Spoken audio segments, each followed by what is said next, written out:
सादर अर्घ दे घर आने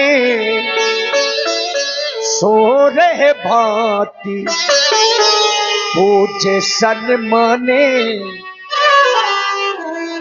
आज हमारा जीवन धन्य हो गया।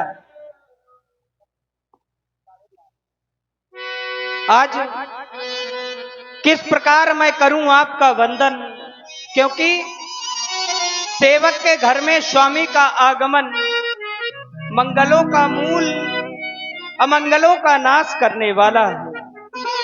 क्योंकि सेवक सदन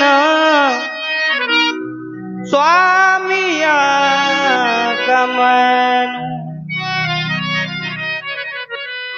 मंगल मूल अमंगल दमन।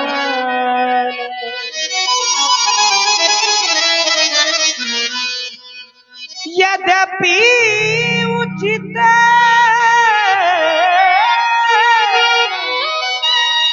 जन बोली सप्रीति, पठैय काज नाथ असनी।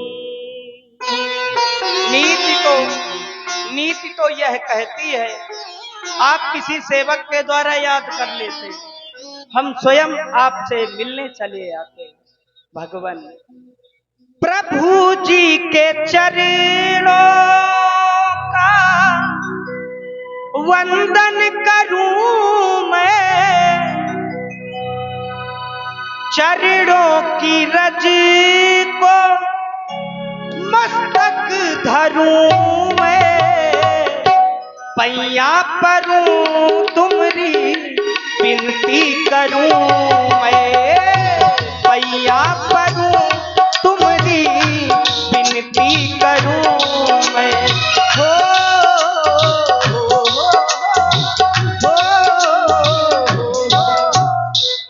गुरु जी के चरणों का वंदन करूं मैं, वंदन करूं अभी नर्दन करूं मैं, पैया परूं गुरु की पैया परूं मैं, विनती करूं गुरु की पैया परूं मैं, पैया परूं मैं तुमरी विनती करूं मैं, पैया परूं मैं तुमरी विनती करूं मैं, पैया परूं तुमरी विनती करूं मैं, पैया परूं गुरु की विनती करूं मैं, विनती करूं मैं, विनती